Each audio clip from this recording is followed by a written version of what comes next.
Know Thyself is dedicated to the exploration of the most rewarding task an individual can ever embark on, the journey to find oneself.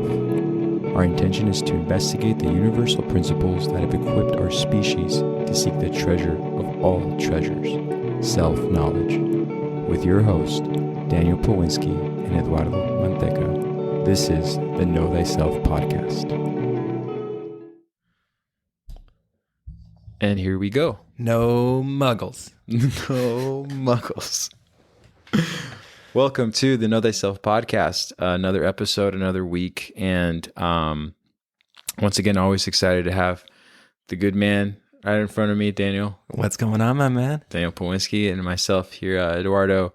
And before we started recording this, we sort of shifted a little bit on how we wanted to be more specific on the topic that we'll be embarking in for the next, weeks to come, and that is alchemy. And so when we spoke about alchemy the first time, we did specify going into the 7 steps or the 7 stages of alchemy, and we will cover that. And we have a lot of material that we want to, reveal to you, to the listener, and amongst Daniel and I, as we do these discussions before we record, we're kind of covering what's most important, what's most relatable. And I think before we just jump right into that, it's important to really identify spiritual alchemy and what it really entails and why we're going to go into spiritual alchemy, because there's obviously the idea of alchemy within the physical and the mental, but the spiritual is something that needs to be understood before we even go through the 7 stages of alchemy, so we know why we're trying to unfold these layers or why we must go through such an arduous process, as the first of the 7 will tell you with calcination will be. But one of the things that Daniel said that sort of resonated with me, that I hope we get out of this podcast today or this episode, is separating the dross and separating the physical, separating the inner from the outer, and figuring out why it's most important to understand the spiritual journey of the spiritual concept of alchemy. So that's too many ums for me. So that probably means it's time for me to push it over onto Daniel. So Daniel, let's just go ahead and start with the spiritual alchemy and its real definition. Let's go ahead and start. Man. No, I think you did a great job of kind of bringing up, because it is alchemy is going to be something that happens on all the levels. Okay, so it happens on the physical, it happens on the mental, and it happens on the spiritual, right? And then as we even graduate through maybe the next life, we might even participate in the angelic realms and the even higher realms, right? But where we're going to do it, and that's the highest perspective that we can approach this subject from, being incarnated in this 5 sense construct, is through the spiritual aspect. So we are going to, we're going to kind of approach those 7 steps of alchemy in these next coming episodes, but we are going to approach it from the spiritual alchemy, alchemist perspective, and that's the highest perspective. So of course you have physical alchemy, which is dealing with physical transmutation. And this is important because when you actually learn the physical approach, it kind of helps you in the process of the mental and the spiritual, because you can kind of see what experiments they were doing to make this transmutation happen, right? And that's why when we're going to be kind of breaking down these 7 steps in these kind of coming 7 weeks, it's going to be really cool, because we are going to kind of get into what the physical aspect is, right? But studying the physical so we can understand the mental and, most importantly, the spiritual. So physical alchemy is just kind of what it sounds like. It's the physical transmutation of lead into gold. It's kind of the evolution of all life.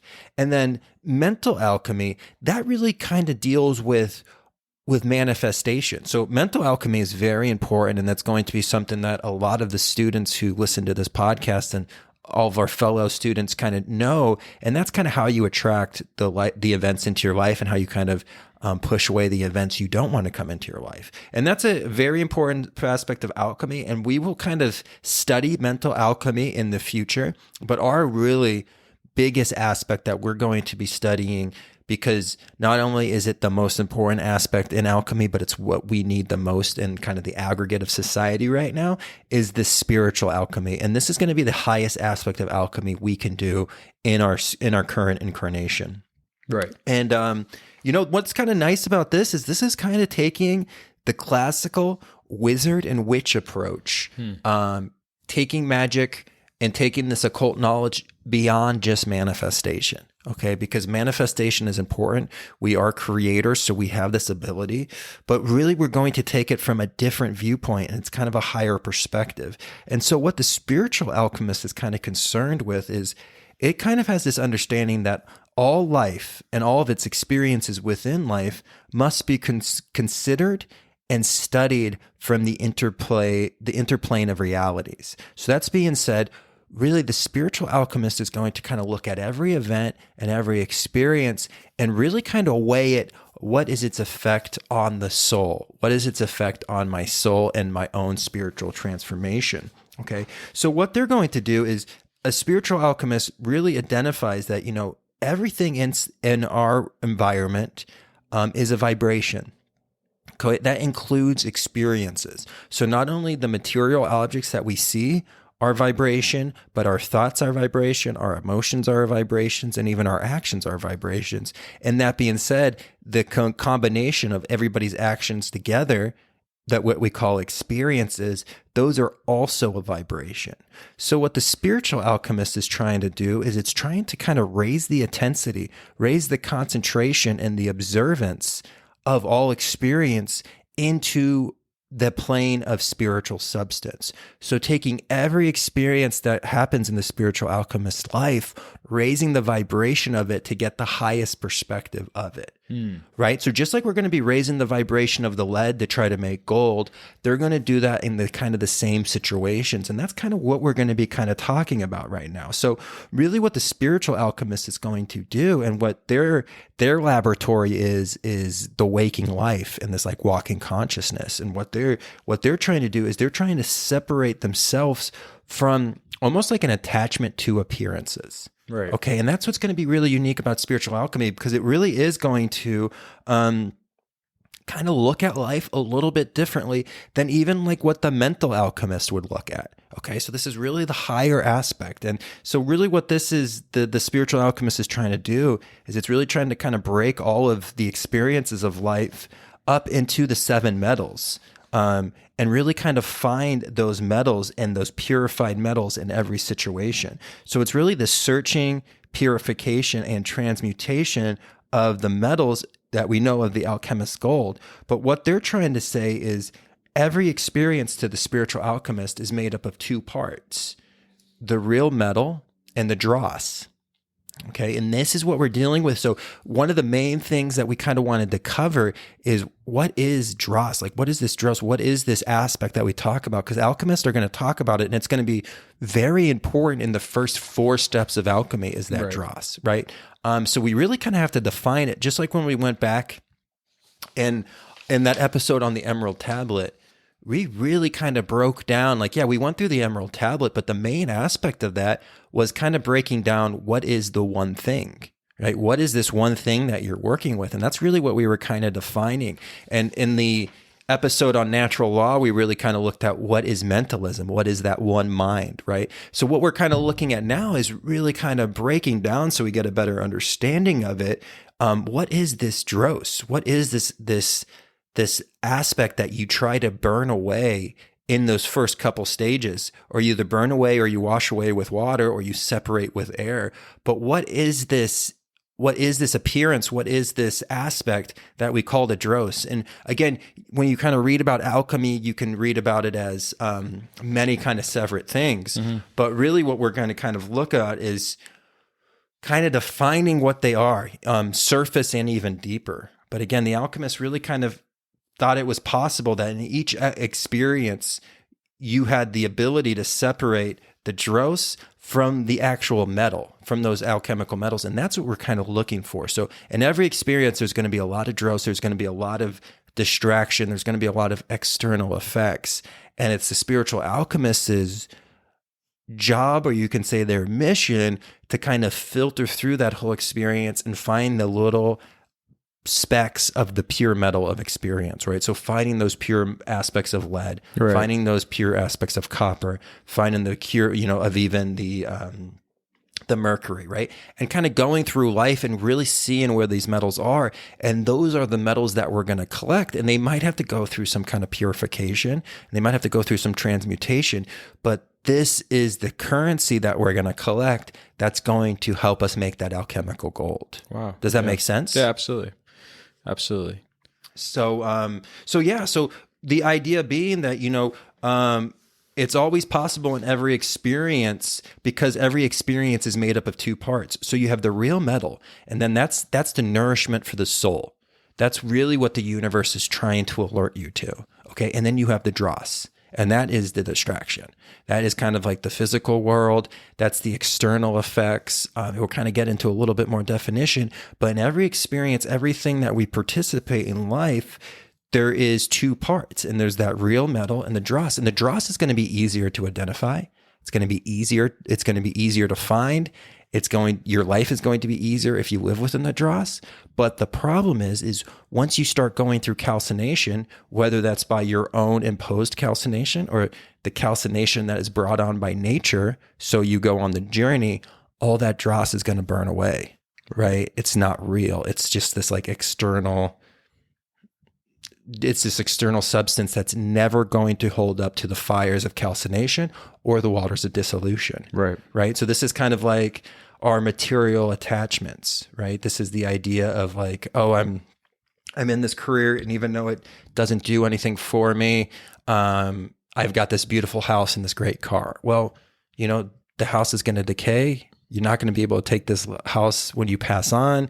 Your car is going to break down, all this aspect. And this is kind of the same aspect in I'm not in love with my partner, but man, they're beautiful and I get the odds of everybody else. Well, the odds of everybody else isn't going to sustain you into old age, right? When the body starts to reject, when the soul starts to reject that body and it's really starting to decompose, your odds and your attention that you got from your partner isn't going to hold up. It's not going to hold up to those fires of calcination, right? So really what we're trying to do is just in each experience, we're really trying to separate the dross and from the metal and collect that metal. And it is possible. It's possible to either collect one and entirely neglect the other. So what we really want to do as spiritual alchemists is collect the metal and discard the dross, but kind of due to indoctrination and the spiritual calcination that we've kind of gone through, we tend to, as a culture, discard the metal of experience, which is the nourishment of our soul, and just work with the dross. So again, the real value is in the metal of the experience. And if you need to kind of think about the metals, we're going to really talk about the metals in the 7 stages of alchemy, because we'll look at the 7 metals. But go back to the episodes on the planets. When we did the episode of Saturn, that's going to be lead, right? Jupiter's going to be tin, and you're going to kind of make your way down, and the sun's going to be gold, the moon's going to be silver. And those archetypes, it's the law of correspondence. Those same archetypes that we talked about in those episodes are the same archetypes that we're going to see in these alchemical metals, right?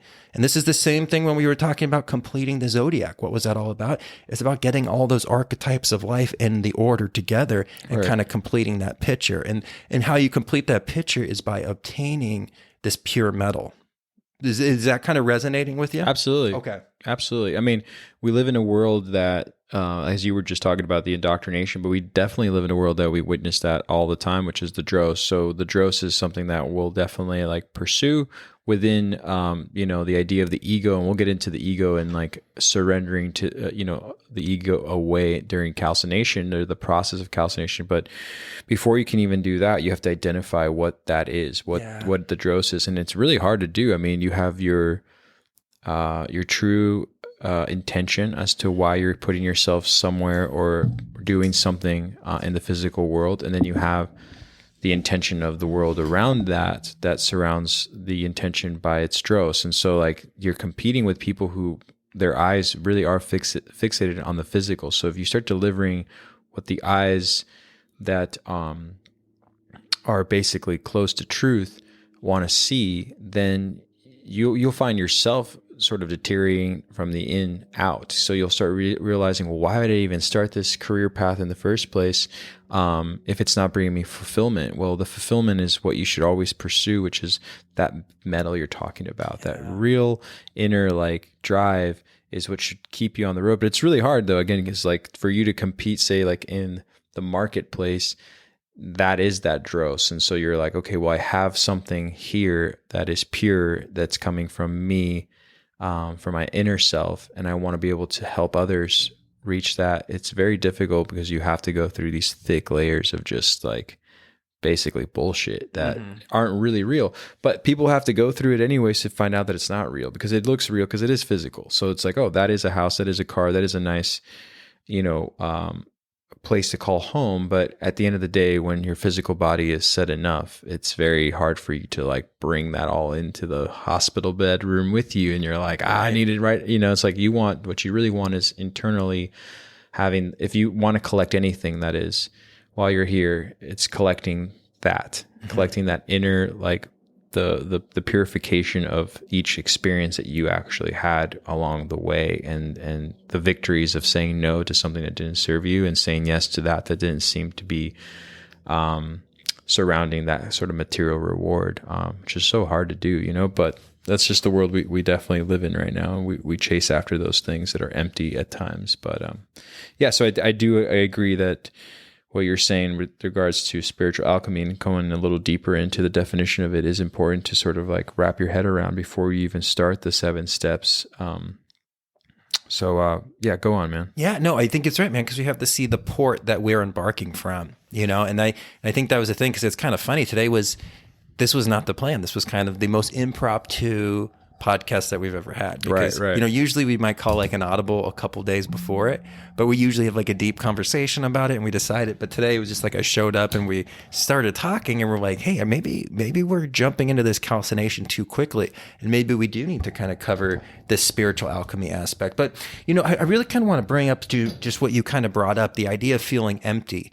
And again, these metals, this is the nourishment for the soul. So when you divorce yourself from these metals and you just deal with the dross, you are starving your soul. So just like you're starving in physical life when you don't put any nourishment into your stomach, the same thing happens on the spiritual realm and even the mental realm. Right? You have to provide nourishment to sustain those systems and to sustain that life force, right? That is just the law of thermodynamics. You have to provide that energy, right? So that's kind of what we're kind of looking at, is this, this starving soul. And that's what we have, that starving soul, when we just identify with the dross and we're not really taking that true metal of that experience, because the real value is in the metal of that experience. So the dross, although it might be physically pretty or it might be an indicator of material success, is unable to kind of hold up with that heat of life. So like you were saying, like when you're on your hospital bed and your body's metabolizing itself away and your soul's getting ready to pass on, you can't take any of this dross. You can't take any of these material things. You can't take any of these glamour relationships, right? Now, if you actually love your partner, you will take that purified metal of Venus into the next life. Like you will take that with you. That's a currency that can come with you. If you take that purified lead of discipline, that's going to come with you in whatever comes next, whether it's human reincarnation or it's just reincarnation on a higher aspect or a higher realm, right? We do know that energy just doesn't dissipate. So we know that the energy goes somewhere. And we'll kind of get into that because we promised that reincarnation episode forever ago. So maybe we'll do that in between the alchemy one day, because that would be a great conversation. And that will kind of help you understand why it's so important to collect this spiritual currency, because most of the aspects of ourselves are going to stay here when we talk about the physical, but the character, the evolution of the soul, and these experiences and what you learn from these experiences and what you collect from these experiences, these can actually come with you. And this is what the alchemist's goal was all about. Right? Because the alchemist didn't want to have to learn all again. It wants to be able to take the lessons of this life and use this to be on a better starting pat in whatever comes next, wherever we wake up again. Right? And that's where the aspect is really kind of looking at. And also this this dross is not going to, the pretty things and these indicators of material success, they're not going to hold up to calcination. And calcination is either going to come voluntary, which is going to be something that we're all going to kind of go on that embarkment together. Because we're going to kind of go through those processes, and just you hearing about alchemy and the process of calcination is going to kind of help you. It's going to push you to kind of motivate to burn away some of the dross in your life, but also from natural calcination, right? We were having the conversation just now about the natural calcination that like has been my experience these last couple of weeks. And it's just like, am I going to sit and kind of burn in this hell, or am I going to let go of this dross and rise up in the flames, So right. Again, you have this natural calcination cycles that are going to come. And then you also have this voluntary calcination cycles that are going to come. But either way, the material, the attachment to appearances is always going to burn away. It's never going to survive. So the spiritual alchemist is always going to be searching each experience of life as it kind of comes to them for just like this bead of the real metal. Okay. And it might not be huge, and especially like the experiences that we're seeing now in the aggregate and in our society.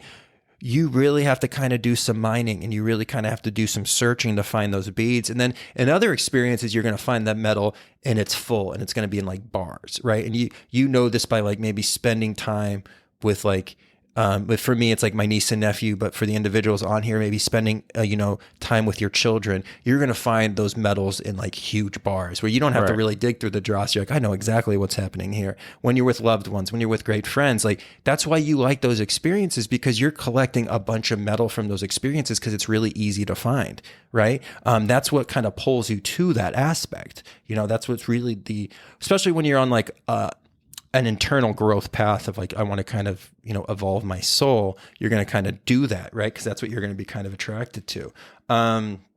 So again, we're looking for that bead of the real metal that is usually hidden amid the debris and the dross of external effects. So we're really kind of like a San Francisco, like a 49er, which was like a pan miner in California in the 1840s. And these were usually kind of low income people. So this isn't like going down into tunnels for mining for gold, but you would call them pan miners, and they would kind of sit on a stream and they would just kind of scoop up the mud.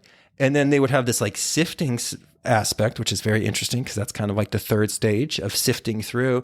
And what it would be mostly mud in their pan. And what they would do is they would move the pan around to try to get the different sunlight and kind of shake off the water. And as they would do it, little specks of gold would appear, and they would kind of slowly collect the gold. And this is kind of what that experience is kind of like, especially when you first get started. And it's really important when you actually like watch a miner do this, like one of these, what you call them 49ers, because it was year like 1849 is when they all kind of made their way to California. When they're doing this, they move the pan to try to gain the sunlight, and they try to really kind of go slow, and they kind of sift through it. But those little pieces of that golden metal make themselves apparent. And not only are we looking for the little pieces of gold, we're looking for the little pieces of all the other all the seven metals in every kind of experience that we do, right? But it's like the same kind of process. It's just kind of finding the metals shine through. And you're going to do that by kind of, shifting them around and getting the light to reflect off those metals, right? Because if it's in the darkness, you're never going to see that reflection. Right. So this is, again, why we become enlightened, why we try to lighten up our life, why we choose the aspect of love, because that creates light, and we're able to see the experience. We're able to see the patterns. So we're able to derive and obtain and mine that true metal. Yeah. Right.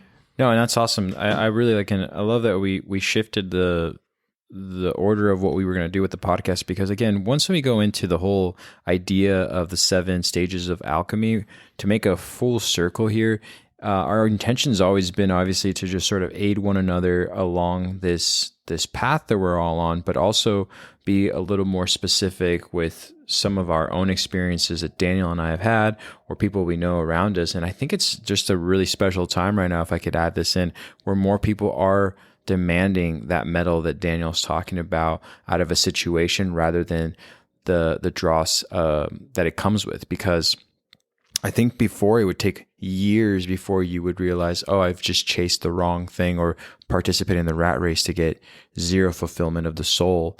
It takes a long time. I think you actually sadly had to go to the end of that road, which is many years spent on this physical realm, in a position to then see the other side and realize, oh, I was left with nothing. Like that relationship I thought I was cultivating for many years was really superficial, because it really was only involved in trying to get an object out of it from both ends. So you and another person who've worked so long, so hard together, we're really just trying to gain something more on the physical than on the spiritual.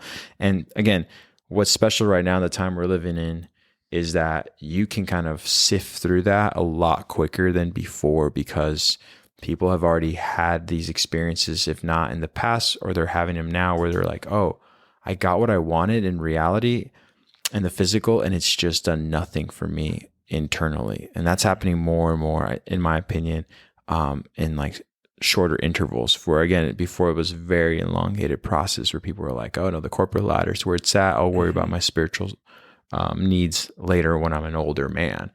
And more people right now are like, well, I wonder what it's like to be the fill in the blank. And more people are able to attain that quicker and actually get to that fulfillment, and then realize like, oh, like nothing is worth, getting to the top if you're getting there alone and not sharing the view with someone else.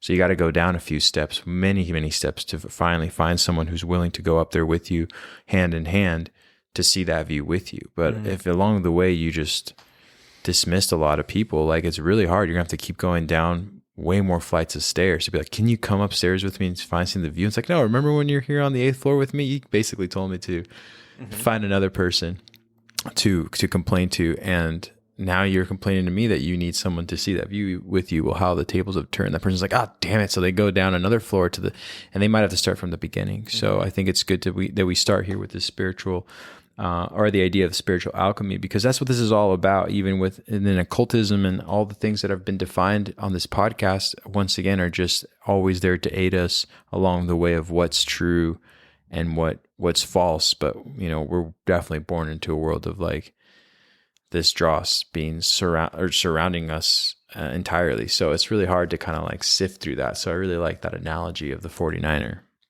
Yeah, right. No, it's perfect. It's so funny. Like, because I've seen the process and I've participated in the process. And then when you're kind of learning about alchemy and this finding the metals, you're like, oh my gosh, they were physically doing that. And again, always nature is going to be our biggest teacher and is always trying to alert us into anything that we do in nature always has a deeper and a higher aspect. And it's just kind of really, really kind of important. And one thing that I think you brought up a really good point on is that dross that people used to be able to get attached to. I kind of think like that 2012 lifting of the veil and even like this great conjunction that we just went through is really calling out that dross. Like maybe like in the 1970s and the 80s, you could get caught up into that. For sure. But you're right, it doesn't feel as comfortable with people. And even the people now that you would think are really comfortable with it, because we went to high school with a lot of those individuals, like you start talking to them and they're great individuals, but they did kind of take more of a physical material path. They're saying the same exact thing. They're like, it's not everything. They might have amazing cars and these beautiful houses, but they're really curious to hear about what alchemy is, or where I don't think in the 70s or the 80s, these like people with these like T-top convertibles would really even be an open ear to this. But I'm like finding that people are interested in this and they're resonating with this, because you're right. I think we're going through this alchemical evolution in ourselves and as a consciousness as a whole, that this dross is not fulfilling stuff like it used to, right? And I think it's an ebb and flow. I think we'll go through, spots where it is and it isn't. But really, this material effect and like this material aspect is really just kind of is that veil that's kind of placed over what true reality is. And I think people are seeing that veil for what it is and seeing that veil is not real. Right. Well, I like something that you brought up before we got to recording. We talked about this, and I don't want to get ahead here, but the injury of the soul and like how you allow that to happen. I really want you to go deep into that, because I just feel like that's something that we should cover with what's happening with the times right now, and saying that I think more people find value in how they can fulfill or collect better moments for the soul while it's here than to collect the physical, the physical on our path that doesn't really do anything but weigh us down. I think that like right now we're being really pulled left and right, and it's important to see like how what it takes to actually like internalize and protect the soul, right, from something that you may just not be knowing. You're allowing for it to be poked around, like No, I think that's great, man. And I think that's an awesome aspect to kind of look at, because I do think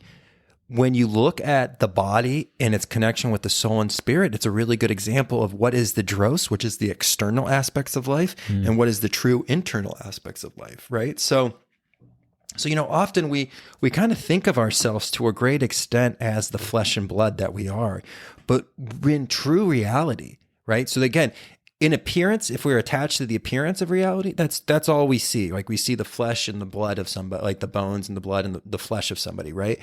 But that's when we attach ourselves to the appearance. That's not the truth. So that's the external, that's the dross. So the dross really is the flesh and blood, and the true metal and the true internal aspect is that we are soul and spirit, right? We just have this cloak, or we have this almost this body outfit that we wear, right? But we know it's not forever, right? We know through the aspect of metabolism that our soul has vibrated and attracted this body. And then at one point, our soul's going to vibrate and it's going to push away this body, right? It's going to be a transformation that we're going to go through, where we're not physically going to live in this flesh and blood makeup our entire consciousness, right? But when we really think about it, and we think about the soul, like we know we can't really put a start of when the soul started. Like it feels like whatever that internal voice that's within us and the approaching of consciousness and how we handle consciousness, it feels older than our body. Right. And it feels like it's going to outlast the body. And that is true, because the soul and the spirit is going to kind of outlast the body. So the soul and spirit almost kind of represent that internal aspect, the true metal, and the dross of the physical self is that flesh and the blood, right? So the spiritual alchemist operates from this internal realm of soul and spirit, okay? Not saying that they reject the flesh and the body and they don't take care of it, but they know the truth is in the soul and the spirit. So everything that happens to them comes from that perspective. It's what is the effect of this experience on my soul? Okay. So the dross is the external experience and the true metal is the internal experience, right? So what is the effect of this experience on my soul? And again, it's kind of like saying when we accept experiences as reality, that's like saying that the only light waves that are in this room right now are what we can see.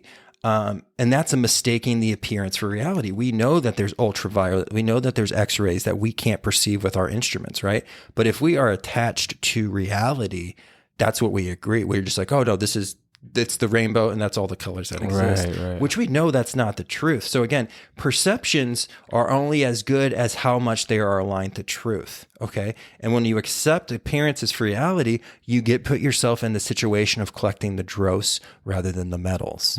Okay. So again, this is why we're always trying to align our perception to truth. And that's why we're doing that whole journey. And so to kind of come down to the body, and again, this is going to be a huge step that is going to be like, it might be a lot to even take on, but this is how a spiritual alchemist actually viewed pain. Okay. So we're not saying that we're at this stage yet. This is a pretty awesome Buddhist level, Buddha, Christ consciousness approach to pain. But as true spiritual alchemists, your classic wizards and witches are going to say that one person injuring another person is accepting appearances for reality. Okay, so I'm going to kind of repeat that because this is a very unique thing, but this is going to be very, very important for you to understand. One person injuring another person is accepting appearances for reality. For no one is injured except by their own permission. So somebody can torture your body. They can throw you in jail. They can put you in front of a firing squad, whatever it is. But it's only in your ignorance that you mistake the body for the real self. Right. Okay. They can only hurt your body, but that's you attaching yourself to appearance, believing that your body is your real self. Okay. So the only way that they can actually hurt your soul And the only way for the soul to be affected, which is the true self, is with consent. Okay. When you actually allow them to hurt you, right? And this happens in any kind of experience. You have to allow somebody to hurt you. They can do whatever they want to your body. And you hear this in alchemists, like, alchemists would go through these torture. They would sit in these chambers and get starved for months at a time. Right. And they were holding their own. They would never share the secrets. And how could they go through this process? It's because they understood that their true self was the soul.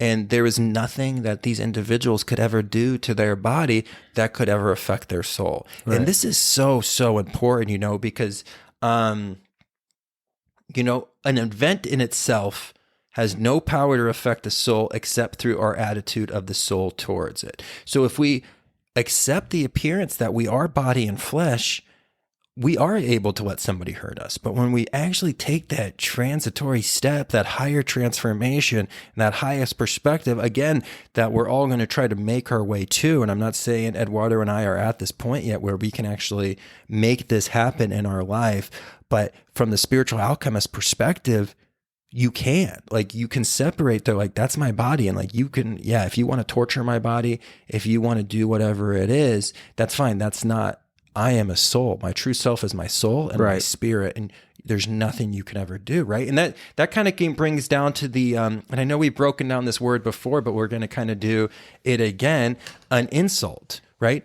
The only way an insult can ever actually affect you and you could take offense and it could actually hurt your soul is if you already have a self-inflicted wound, right? And we talk about that because an insult is putting a wound in salt. And you're the only one that can actually apply wounds to yourself. So that's why the word's called insult. So that's why when somebody gives you an insult, it burns, because you're putting that salt on your own self-inflicted wound. So the spiritual alchemist is working about taking away all those self-inflicted wounds because that's the only way we can feel pain. Nobody can actually make you feel pain, right? So like we're talking about this personal calcination, the stuff I'm going through, it's is because I have self-inflicted wounds and I'm putting salt on. Right. That's the only reason why I'm going through pain right now. And I have to transcend that. I have to go through this process. Natural alchemy is literally calling me into this calcination process to be like, you're not complete. Like, we need you to keep taking steps. We need you to continue this journey.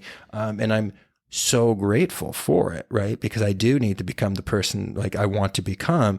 But again, that wound has to be there. We have to open up. We have to allow somebody to cause us pain. Right. And I think that's so important.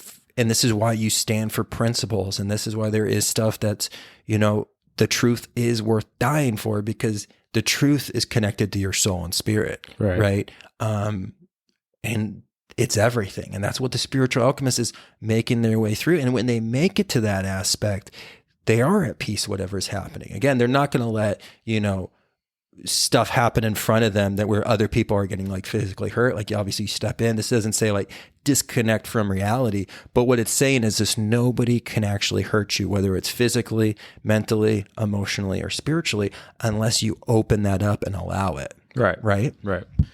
Yeah. That's like when a child's innocence is taken away, is once they learn something that, when they learn what can hurt them. So it's not what really can hurt them. It's like someone taught them what will hurt them. And so from that day forward, you have decisions that are based off of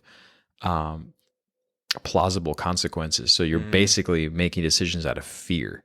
So a lot of people have fear-based decisions because they've been taught what will happen to their physical self if they don't follow a certain guideline that's also made by the individual who believes that the dross is the higher and most important thing to acquire, or at least participate within this realm. And so, I mean, again, if you insult a child's innocence, you'll notice it. You'll see, and I think people use the word like, that child's been broken. It's because that's what it is that, the child doesn't know better yet. And so the soul is actually insulted, like you're saying, based on the fact that someone a little older, a little more intelligent than them has just told them like, this is like how I'm going to crush your spirit, basically. but as we get older, we realize like, no, there's a way around that. It's like only I can let that happen. I let it happen to me once, but I won't let it happen to me again. And it's important to keep that mindset because people will try to do that, you know, right. and others that you will encounter will find ways to, you know, get past you, but sticks and stones, you know what I mean? Like people need to really like live by that, as saying that like, hey, look, man, it's just, I'm the only one who can really allow whether or not what you say or physically do to me actually hurt what's really within me. But yeah, it's a real shame when it does happen. Yeah. So anyways. No, you brought up a great point too about like breaking somebody. And you know, that's exactly why most military boot camps are done in 6 weeks and not 7 weeks. Oh yeah. Right? Because it's literally breaking the person down and it's not that completion. So then they kind of leave you in this facade, and they leave you in this aspect where you are going to only go to them for guidance, because if they would take you to that 7th week of breaking you down and then completing you in that 7th week, which would be the alchemical process, you would come out of that a different level. Like, especially if they kind of taught you why they're kind of putting you through this process. But again, they kind of give you naivete and they lead you in the dark, and they kind of just leave you in the dark. And that's again why so many people in the military have, you know, like post-traumatic stress, even if it's not being in combat or something, they still kind of post-traumatic stress because they don't go through that process. Like if we really lived in a society, we could take those individuals, and again, we don't have to be as aggressive as we are, but if we took them through that 7 stages and took them through this alchemical thing, we could transform so many young individuals into this like amazing force of good and force of love. But again, that's not the goal of the military right now. It's that complete opposite, you know? So I think that's a great way to kind of look at that and kind of correlate that aspect to that childhood innocence and that idea of like breaking somebody to where they kind of give in and allow pain to happen to their soul, or they get disconnected from that and they start, you know, attaching to the appearance of the reality that the idea that they think they're body and flesh, you know, and kind of losing that aspect of that childhood energy. Because children do know that they have a soul, and they might not be able to put the words to it, but they kind of see through a lot of stuff, like, you know, just like, even like, oh, Dad, you're going to work again? And Dad's like, oh yeah, I go to work every day. And their kid's like, lame. You know? So yeah, again, man, like one of the things that the Spiritual Alchemist is all about is an event in itself has no power to affect the soul except through our attitude towards it. And that's huge. That's what free will is actually all about. Like, we can't control all the events that happen in the world. It doesn't matter if you're the greatest magician in the world, you can't change the seasons or you can't stop the sun, right? There's aspects that are natural progressions, and there's stuff that nature is trying to formulate and make happen. But what we do have free will on is decide how we react to events. And that's really what free will comes down to. How do I react to the experiences that are kind of presented to me? And the same event happening to 2 people can have drastically different effects on the inner self and the soul. And that's why it's so important that, like, in all events, it's not really what happens that affects us, but rather our mental attitude and our spiritual attitude and perspective towards those things. Okay, so we kind of talked about the idea of, you know, physical alchemy. You would see somebody as inheriting, or maybe like winning the lottery and maybe getting millions and millions of dollars, as everybody sees that as a good thing. But a spiritual alchemist is like, whoa, like, what's the effect on the soul? Is this person becoming more caring and sharing and helping their community with this money? Or are they kind of now not trusting anybody, and are they kind of becoming very selfish and jealous, and it's ruined all their family relationships? Then the spiritual alchemist would say, no, that was a terrible thing. Look what it did to your soul. It made you cold. It made you calcified. It made you turn away from love. So the spiritual alchemist is like, whatever the experience is, you can't tell from the physical or the mental aspect. Did it make you love more, or did it make you fear more? And that's where the spiritual alchemist stands, of whether this was a good thing or not. And that's how they approach everything. And that's how we need to approach everything. Because again, you know, 2 people getting $1 million could have 2 different drastic effects on their soul. And that's going to come down to the free will decisions. Well, what are you going to do with the experience of life? Are you going to spread love and light and share this experience and help consciousness expand? Or are you going to get selfish and fearful of everybody and kind of just stay away in your little play hide and seek and hope nobody finds you? Right.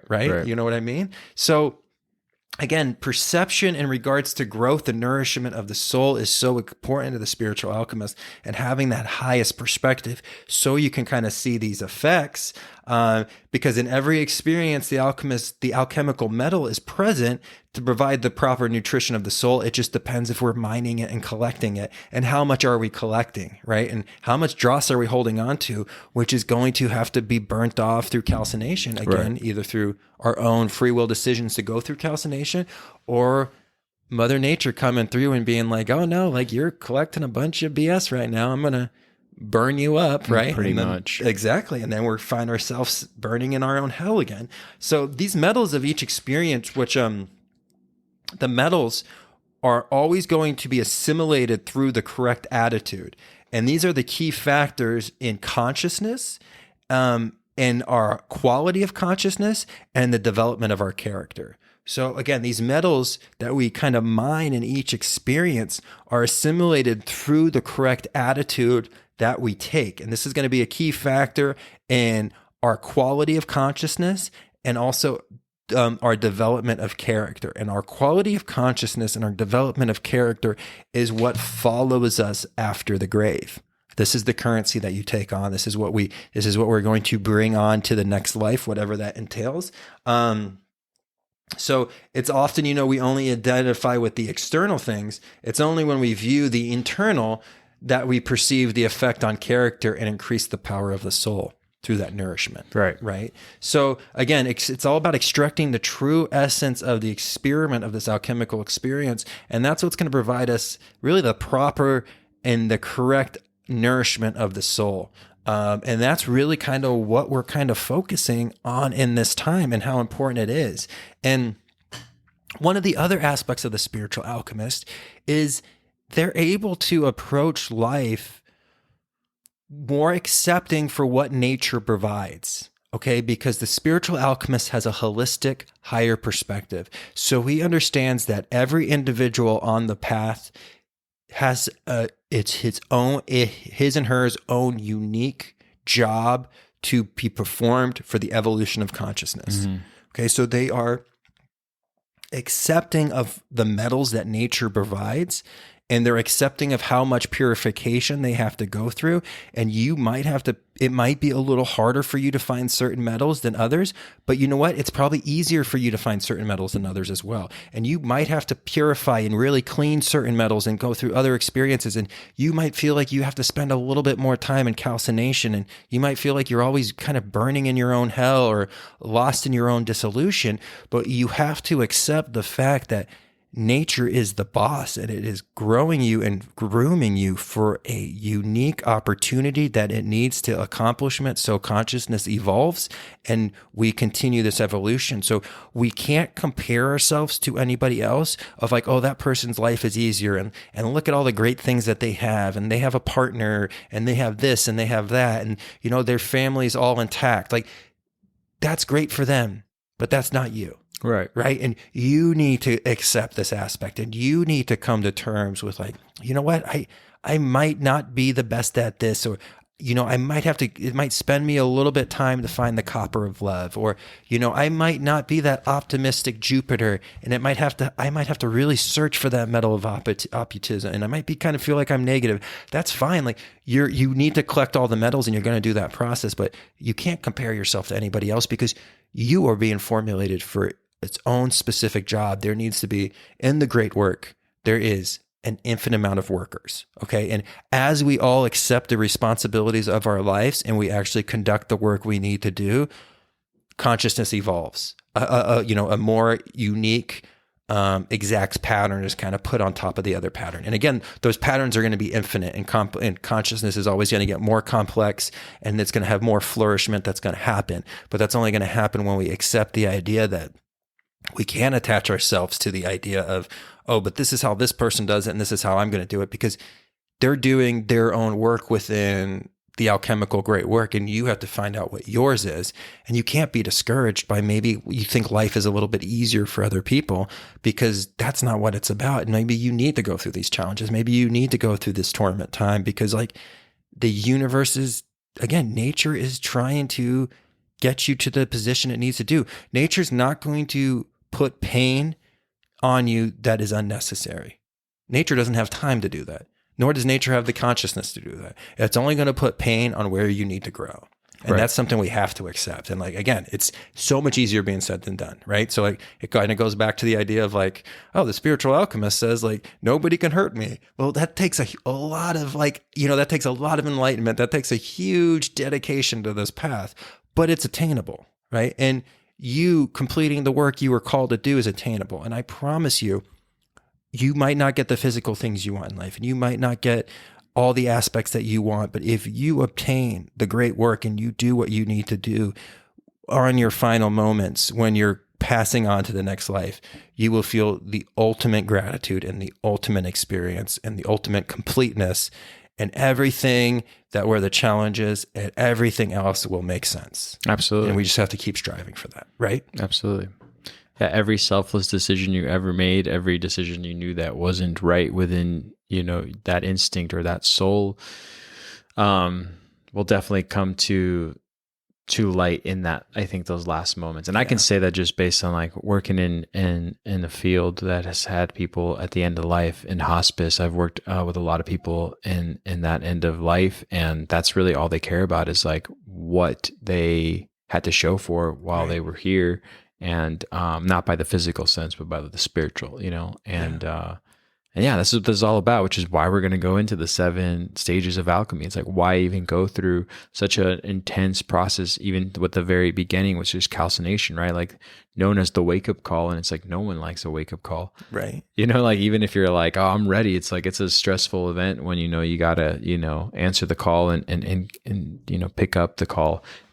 It's never an easy task, and it'll happen, I think, as many times as it needs to, while we're here. Right. Yeah, no, absolutely. I used to get in trouble when I was a little kid if we ever stayed at a hotel, because like I found out you could do wake up calls. Like the first thing I would do is I would like run to the telephone when we get to the hotel, and I would call the front desk for a wake up call. And I just thought it was so funny that we'd get this call at like 5:30 in the morning, and my dad was always so pissed at me. That's hilarious. Yeah, dude. so it's so funny. You were just preparing him for the wake up call. I was just, come on, Dad, let's wake up. Let's make this happen. Let's get this going. Right. But no, I think that's beautiful, man. I love everything that we kind of talked about in this idea of, going through this process of transformation, getting us in the right mindset to kind of approach this and really kind of start this alchemical process. And you're right, it's a wake-up call, but it's a wake-up call to, drop the dross so you don't have to burn in these flames. And that's going to be really important. So I'm really excited to kind of get into the process of calcination. And you were talking about the hospice and how important that is, like how people who made those selfless decisions and everything kind of came together and they really kind of had this peaceness. And there's other moments in life that this happens, like one of the coolest aspects I think I've had in my life is being able to, conduct marriage ceremonies. And you see it in that moment, in the happiness of the couples. You see that like everything that they did good and everything that they did selfless in life collapsed away for them to kind of be face to face with their soulmate. And it's like a really powerful thing, being on that side of the marriage and like kind of seeing that energy and it's kind of coming together. And it's just like this amazing experience. And it's I've only been able to do it a couple times, but I always walk away. It was just like this gratitude and this completeness just from, and I'm not even getting married. You know what I mean? But it's just like being a part of that energy. And that's like, I think why we love going to weddings. So like, let's get that out there too. I can marry you and Eddie could do your videography at your wedding. So you just let us know. We'll travel anywhere. But Eddie makes the most beautiful wedding videos. And I can just spit something up and get you married. He doesn't just spit something up, actually, now that you say like they were going to put me on the spot. But to add to what you said, though, when I started doing wedding videos, it was completely out of not just necessity, but I took the challenge on for a lot of my own reasons within filming. But the main thing that I found myself being able to navigate through on a stressful day is whether or not the couple, when I first met them, were altruistic or were true to their reason for getting married, because then the rest just kind of fell into place as far as like pointing a lens and a camera and finding where the most authentic moments are that they themselves don't see, but I can see and the lens can see, and I record that event and then, basically just give it back to them. And they're like, well, how did you? I'm like, no, you did this. Yeah. Like where you stood and where the light like hit both of your faces was something you guys did on your own. I just happened to be standing there, and that's how you are. Whenever I've seen you marry, I've bared witness to one of the times that Daniel definitely had the entire crowd speechless, because much of like how he speaks on this podcast, imagine speaking about the true meaning behind love and its understanding between two individuals who are about to basically become one. And that's so important. We've really missed out on that. I understand that a lot of people have their differences with religion and what their cultural influence might have on the sanctity of marriage. But one thing we can all agree on is there's one individual and another individual who are now about to embark on a path simultaneously. So why not like have a breakdown of why that is important and what it's going to bring on the physical realm as well as the spiritual realm. And that's something that you do really, really well when you marry people. Because again, after the wedding, the good things I know who Daniel is, because people were coming up to me going like, hey, you see that guy that was over? Who's that guy? And I said, oh, that's Daniel. And they're like, oh. And I'm like, well, what do you mean? And they would say like, well, I just never been to a wedding where I was just so intrigued for more, just to keep hearing him talk about it. So yes, Daniel will marry you and also make for you free. realize for free. You cheese and crackers. That's the only currency I need. But yeah, funny, full man. free. Any Know Thyself podcast listener, anytime. You could call me the night of. I married somebody on New Year's Eve. I got a text message that morning. They're like, hey, can you marry my friends? They're trying to get married before the new year. And I'm like, on it. And I married them at their house. That's it's like awesome. the coolest aspect. Yeah. I'll marry anybody. So That's it's the hilarious. best. I'll even help pass your hamster on to the next life as well. I'll do funerals as well for little pets. But yeah, guys, big thank you to everybody sharing the podcast. A huge thank you to all the patron members. So sorry, we're going to get some more stuff up there. This whole new year and everything happening in the world has kind of caused some distractions. But we were just talking about Patreon account. We're actually going to be breaking down the Lord of the Rings trilogy by each movie. Again, all of this stuff will be available through like our library account and through the website, but we're going to kind of release it on the Patreon first. But just a lot of cool, exciting stuff that we're kind of talking about. So we're really going to get a lot more material onto that Patreon. But really just, we are so infinitely thankful for all the support. Like during the holidays, so many people got Know Thyself podcast t-shirts and they were like unwrapping them and taking pictures with them. Like, I don't think there's ever been a greater feeling than seeing that, right? No, that's awesome. That was the most amazing thing in the world. And they were all like really, really cool people who I'm like, oh my gosh, I wouldn't even like talk to you in public because I'd be like, oh, that's the coolest person in the world. And they were getting like Know Thyself t-shirts. So Absolutely. I was just like, man. So high five to all of you. Again, it's such an honor to be on this journey with you. For the individuals that have been reaching out on the Instagram. And again, we're really trying to get more transparent and be able to communicate with you guys more. And we've got some exciting stuff planned, even with like video interviews. We're finally going to get the interviewing the artist off the ground. We've been talking to this like awesome interior designer from Michigan, and she's going to kind of talk about how she kind of uses the esoteric in her aspect. And anybody else, we got to get the Earthling Granola guys on here to talk about their experience and how they've used alchemy and the occult to start their own business. So we're really kind of trying to get a bunch of resources out and seeing how people have actually applied these principles in their lives. And again, you guys are just our best friends. Our best friends. No, it's awesome to see this community grow, as Daniel was saying. And we're just two guys literally just trying to share information that have either aided us in this chaotic time that we find ourselves in, or have allowed us to pass through a difficult time with a little more ease by understanding, what our purpose really is, and understanding what a purpose even is. Because I know some people just throw it out there and say, hey, find your purpose and the rest will fall into place. But you got to understand what a purpose is in order to like pursue it. Right. And so I think that this community sort of shows a lot of those people in pursuit of something so much greater than just themselves. So thank you. The videos. So the videos will be coming up. So one of the steps that we want to definitely do is be a little more transparent, as Daniel just said, but also what I like that you brought up, the interview process. I think that we are going to find a way to do something where we can at least all have like a video chat amongst ourselves, or at least like with one of us, and just get that bridge the gap a little more, I guess. So anyways, I think I'm done just blabbering about it, because I'll just keep going. But with that being said, man, until next time, and thank you again. Until next time. Breakfast is the most important meal of the day. Not only does it give us the energy we need, it also gives us an opportunity to make a positive environmental impact. Earthling Food Company originated from the simple truth that what is good for the body is good for the planet. They create delicious, plant-based food that lifts us up rather than weighs us down. That's right, you will never find preservatives, refined sugar, oil, animal products, gluten, or any other crap that is environmentally destructive. Only the good stuff. Would you like a hearty granola that is both delicious and healthy? What about something with zero cholesterol or an alternative to scrambled eggs? Earthly Food Company has you covered. They are a brand new husband and wife startup, so check back regularly for new products. Greg and Jen have been listeners and supporters of the Know Thyself podcast since our very first episode.